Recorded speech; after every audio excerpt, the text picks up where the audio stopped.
Hey guys, this is Keith from Divorce the Horse, and today we're going to insulate the walls of this van and get the ceiling in, and we're going to show you how to do it so you can do it yourself. Check it out.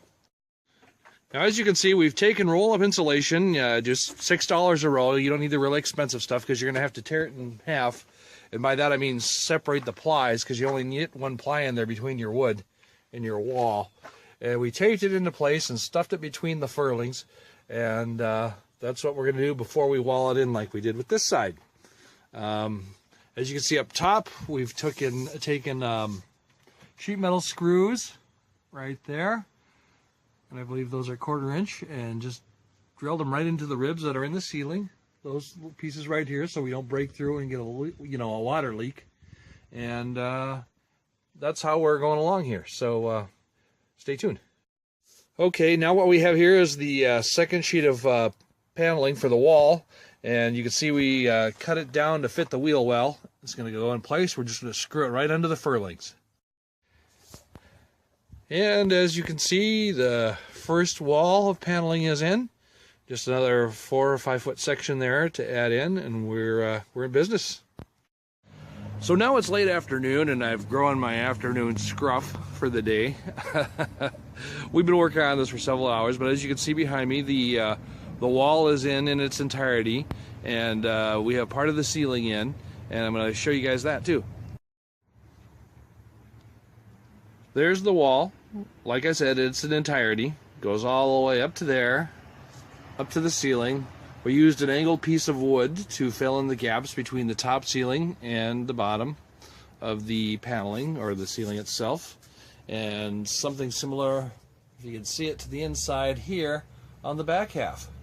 So that's where we are on this build, and a few more interesting points for you guys here, in case you were wondering what kind of insulation I was talking about when I said the rolled up 2-ply.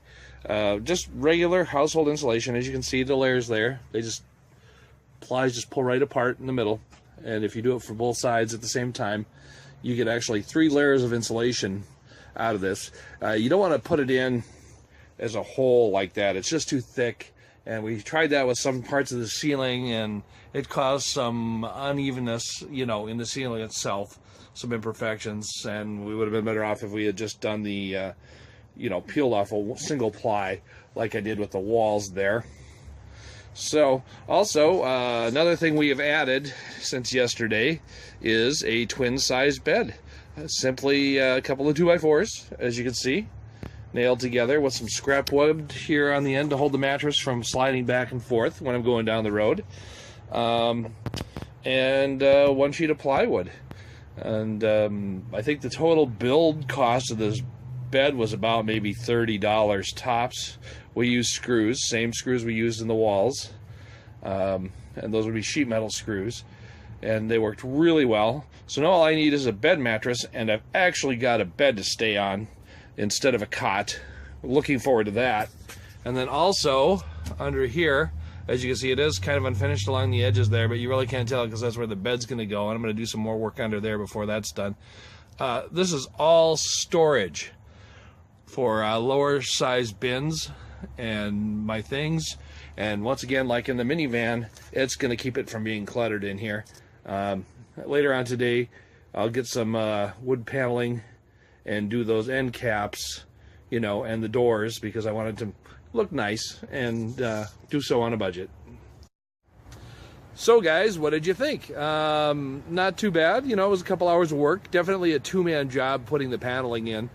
And once again, we're using 3/4 inch sheet metal screws and doing it right into the wall. And the reason why we can do it right into the wall in this particular van is Ford vans have the double layered walls like I told you about earlier, whereas if you have a different kind of van, you're gonna have to just stick to the ribbing for your anchor points because you don't want to punch holes through the wall there. Anyway, this is Keith from Divorce the Horse saying please like, subscribe, and share these videos with your friends. Help them get off grid, or at least build their very own camper and have their own camper van project, which is fun in and of itself. And you guys take care. See you next time. Love you guys. Bye.